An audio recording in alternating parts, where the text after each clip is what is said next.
if you want to record your hands and use an app that will help you get better at live poker and also possibly fast track yourself onto this show, you should check out the Fastroll app. It is very, very easy to record all of your live hands and build a database that you can share with everyone and get it into a nice compact hand history format. And if you want to submit to be on the show, there is a button in there that you can click submit to the call-in show, and we will give priority for people that are submitting through the Fastroll app. Hello, Sam. You are up next, sir. Hello. How are you doing? How's it going, Sam? Where are you playing out of? Bestbet in Jacksonville. Bestbet in Jacksonville. And actually, I remember this is quite a large hand. Now, from the email, you said that you were playing on the live stream. And was this after the live stream? Is that right? Yeah, so this was after the live stream. Just a little background. The live stream was set as a 510, which is big for me. And then when I sat down, it was a 5-10-25. Okay. When I actually sat down, which is the biggest stakes I've ever played in my life. So were you playing on the live stream or not? I played on the live stream for about 3 hours. Okay. You know, the interesting thing about a lot of people don't know, like I use a lot of footage for my training videos from Jacksonville. It's great material and great to watch. They don't really promote it that much. So, I mean, Jacksonville Bestbet has been going around for almost as long as like Stones was. Like, I mean, it's probably approaching 10 years. I mean, I remember traveling down there to play in some tournament like before COVID, and I hopped in the live stream game. It's actually one of my worst sessions ever. I just so unlucky, but they don't really promote it that much, so they don't get that much viewership, but they play like all kinds of games. They'll play No Limit. They play double board PLO bomb pots. They play PLO. If you're a poker purist, it's a really nice thing to watch. So yeah, it's really cool because you can like not even like sign up for it and just show up the day of. If they have an open seat, you can just hop right in. Yeah. All right. So you're playing 5-10-25 after the live stream. And how deep are you? So the short stack, this 3-way pot, the short stack villain 2 is at 7,000. Wow. Okay. I'm sitting at 8,500, and then the other villain is got us both covered. And then so villain, and who's the primary villain? The villain who has us covered. All right, so I'm going to put V1 has covered. And what stakes do you normally play at? I just about a few months ago, 3 or 4 months ago, I started playing 2-5. Was doing really well. At Jacksonville or? Yeah, Jacksonville. Because that's just a 1K cap, right? It is. It's a 1K cap. So you're just sitting here with 8,500 casually in front of you, huh? Yeah. Yeah. All right. So it's a big step up. Did these guys know that you're shot taking too? I don't believe so, especially the 2 people in the hand. Okay. One of them is somebody from out of town. Okay. And then the other one is somebody who primarily plays PLO. And I don't know if that it had a bearing on the way I played the hand. Interesting. Okay. Because we were playing a round of PLO and a round of Hold'em. Yep. Oh, so you're playing half and half almost? Exactly. Oh, so this was kind of for a half game. Okay. That's interesting. Okay. All right. Start us off here. Yeah. So I'm in the small blind. Is it full table, 8 or 9 handed or something? 8-handed. 8-handed. Okay. So here's in the small blind. Okay.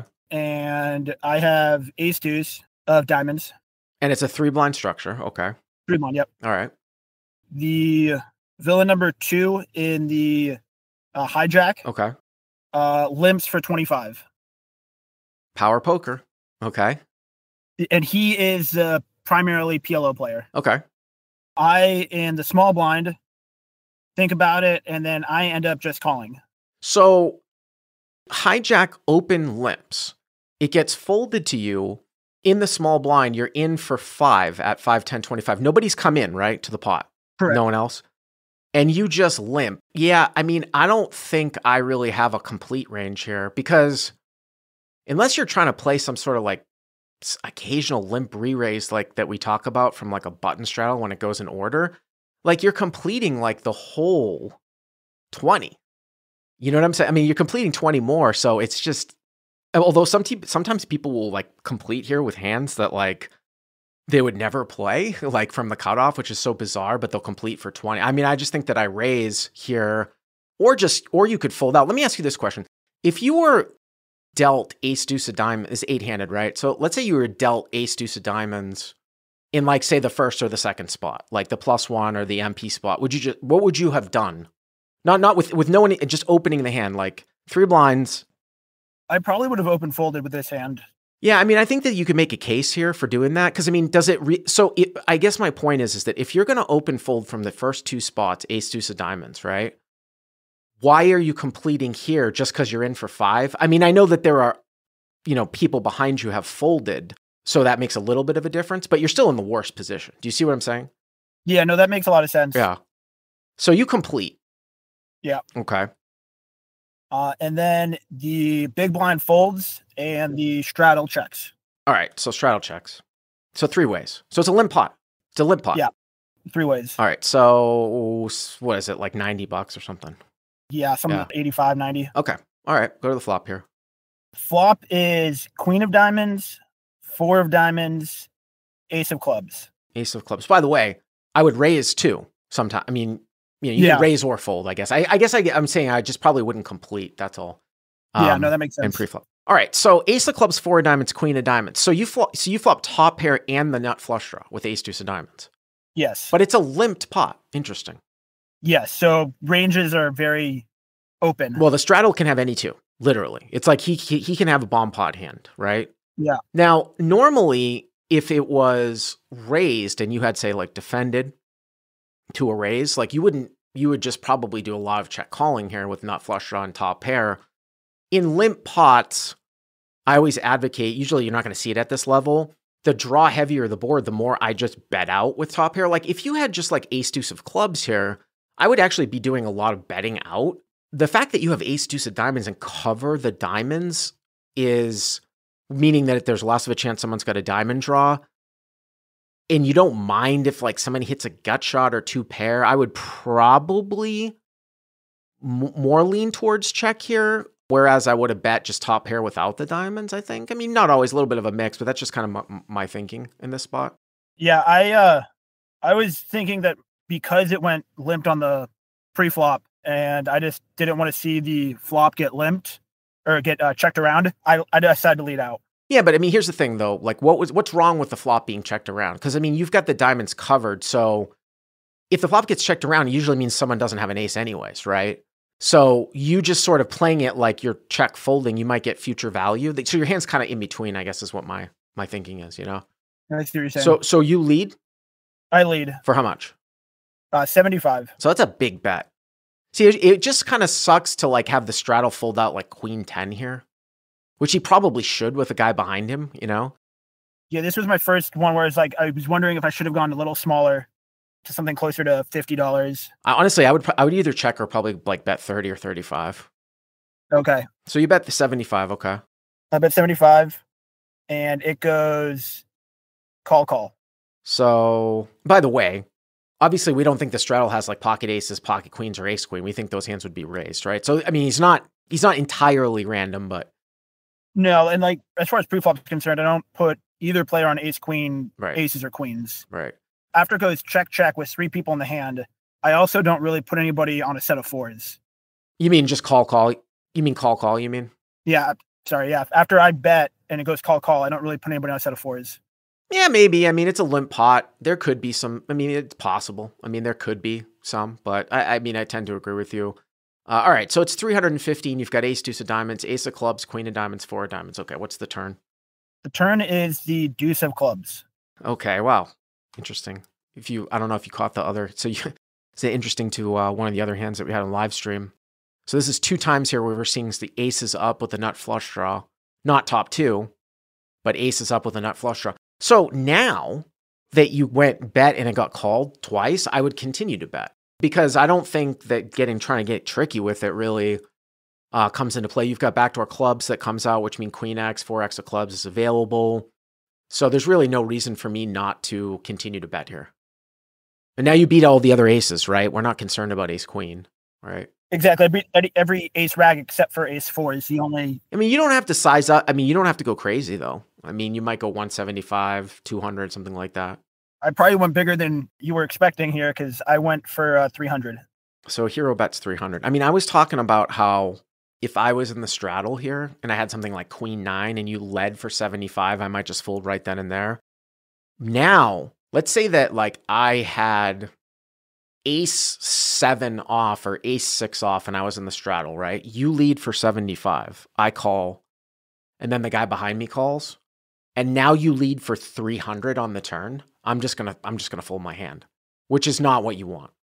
Now it is kind of interesting though, because you're in a really weird spot. Like if I was your opponent, like what did this guy call with here? You know what I mean? Like in the small blind, but I think I start to fold out, which is kind of not what you want. So you bet 300, okay? Yeah, and so then the straddler goes and makes a call, and the hijack then raises to 1500. So the straddle calls, and the hijack raises to 1500. Wow. Yeah. This is this PLO guy? Yeah. So what do we have here that the hijack raises? Well, if he's slow playing some pocket fours, we've talked about that, right? There's 3 combos, whether or not he just calls, but that's like a thick value hand. We really don't think he's going to have ace queen, or he really shouldn't, or aces or queens. And then what kind of draws could he have here? You've got a front door diamond draw. You've got ace deuce of diamonds. And I kind of tend to feel like a PLO player isn't going to like wait for the turn to raise like a big flop draw. Like if he had king 10 of diamonds, king jack of diamonds, something like that. I mean, he's PLO guys. In terms of the draws, when the backdoor clubs come in, maybe this is like king 10 of clubs, king jack of clubs, queen X of clubs, something like that. I think from a PLO perspective, it would be a more of so of the straight draw, flush draw variety of the king jack, king 10 type of variety, as opposed to like queen X of clubs. And you don't have to protect against the straddle because you've got the nut flush draw. Like this would even be more troublesome if you had like a hand like jack 10 of diamonds here.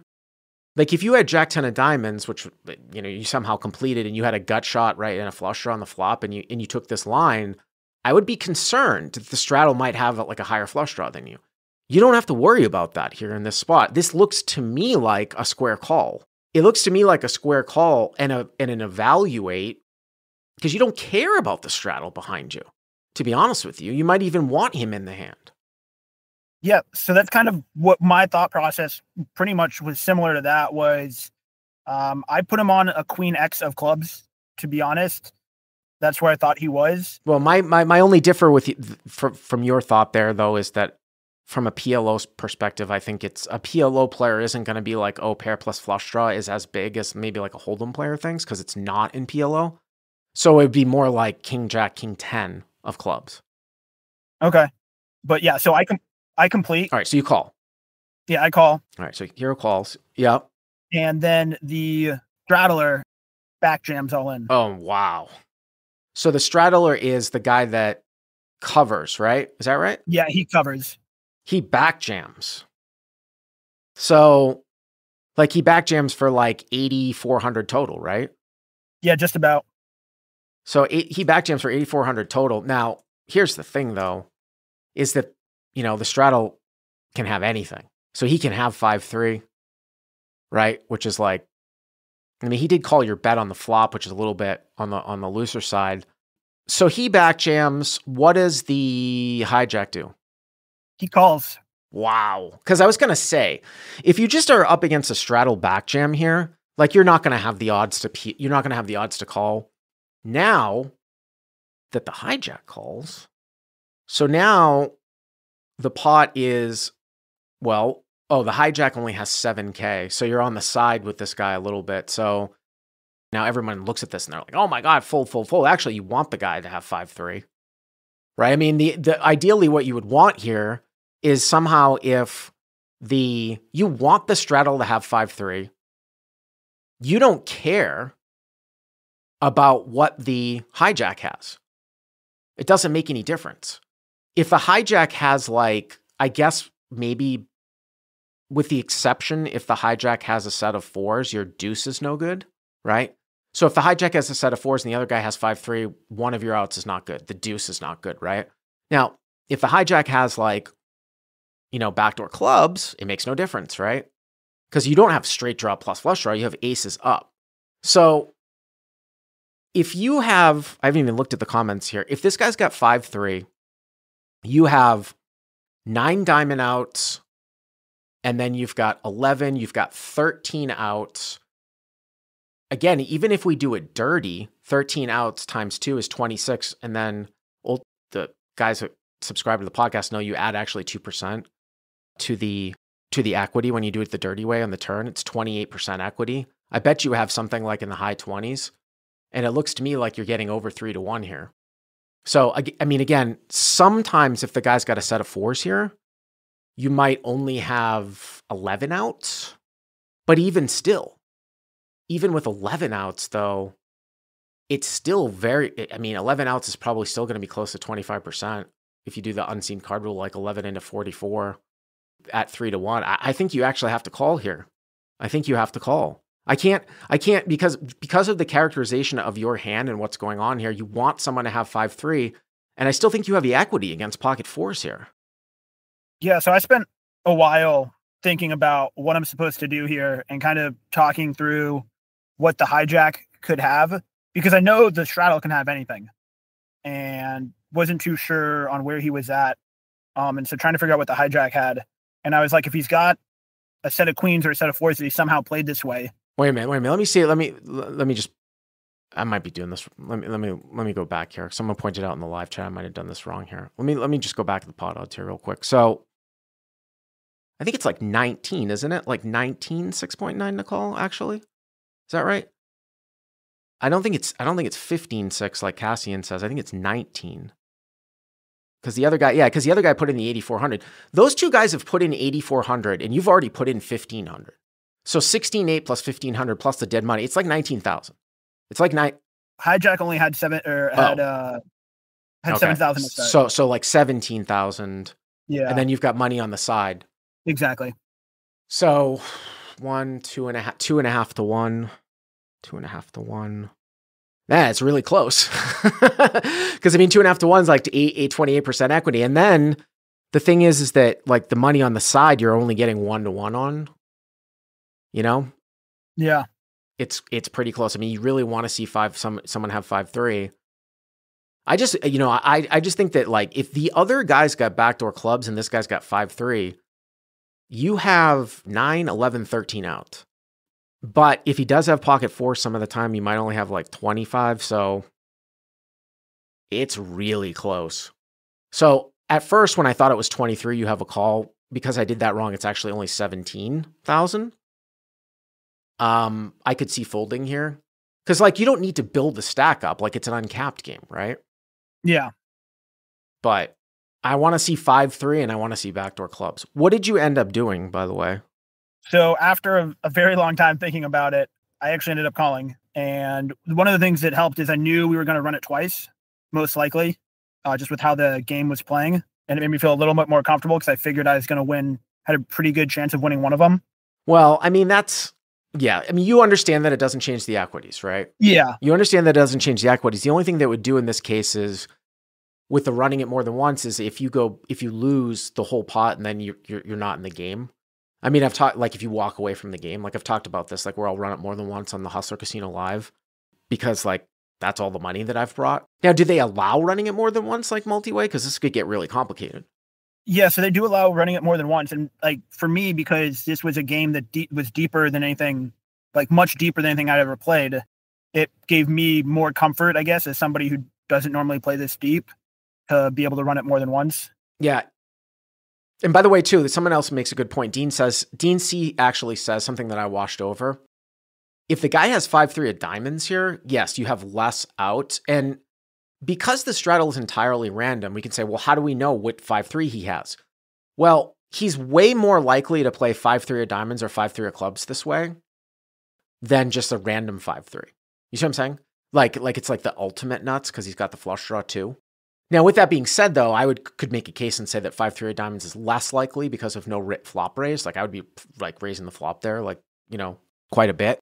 The one other thing too, before you say anything, is you get into a situation here where there isn't much money really on the side, but I get asked this question a lot because I always said there is one specific situation where running it more than once shouldn't be allowed because it actually changes the equities. And I'm going to try to explain it to you as best as possible. All players that are involved in all pots have to agree to run it more than once. So in this particular situation, if the guy that had the short stack, right, the 7,000, did not want to run it more than once, and then you and the big stack did, you are not supposed to be able to run it more than once for the main pot, only for the side pot. In this situation, this guy's got a lot of money anyways, but where this comes into play is if you have like a short stack that's like 1K or 2K only, and then you've got a big side pot, you cannot run the main more than once if all parties don't agree, because it will change the equities. But it sounds to me like everyone's going to agree anyways. Yeah. So after I call, everybody agrees to run it twice. The first run out is an ace. Oh, nice. Yeah. And then the second run out is the 7 of spades. Okay. So I assume you're going to lose. Basically, you're going to chop the pot in half, which means you're going to win some money. It seems like, yeah. So I obviously have the ace deuce. The straddler has 3-5 of diamonds. 3-5 of diamonds. Wow. So the straddle has the 3-5 of diamonds. Yep. And then the hijack, as you called it, had king 10 of clubs. There you go. So if we actually put, I don't want to be overly results oriented because you lose 2 outs here. So in this particular case, you're losing 2 outs, but all your pair outs are good. So you've got 7, 9, 11 outs. If we just put all the cards in, and you can actually do this out exactly because you see all the cards, right? So in this particular case, we have 2, 4, 6 cards dead in our hands, plus the 4 that are on the board. So that's 10 seen cards. So you have 11 out of 42 cards to hit. So 1, 2, 3. It's probably like 1 out of maybe you have 1 chance in under 4, 1 out of 3.8, which means you need probably something like 2.8 or 2.7 to 1 or something like that. Yeah. So yeah, man, it's pretty close. Yeah, it's pretty close. Interesting spot though. Would you have called heads up though? I assume not, right? Probably not. Yeah. Because he straddle, especially with just a straddler, he's much more likely to have a set of 4s or 3-5, just like a straight 3-5. And I don't think I get the. You're not going to get the price. Yeah. Yeah, you're not going to get the price. Well, he's going to either have 5-3 or 4-4, right? Yeah. So you guys basically chop up. You get 3,500 from villain 2. And I hope they knew the shortcut. It seems like, you just chop the side pot, right? If they took all the money into the middle, then they're just going to chop the middle. But you're getting, you and the straddle get 3,500 from villain 2, and he goes broke. Yeah, we didn't even put the money in the center. Just everybody kept their money in front of them, and they just. Oh, that's nice. Thank you very much for the call. I appreciate it.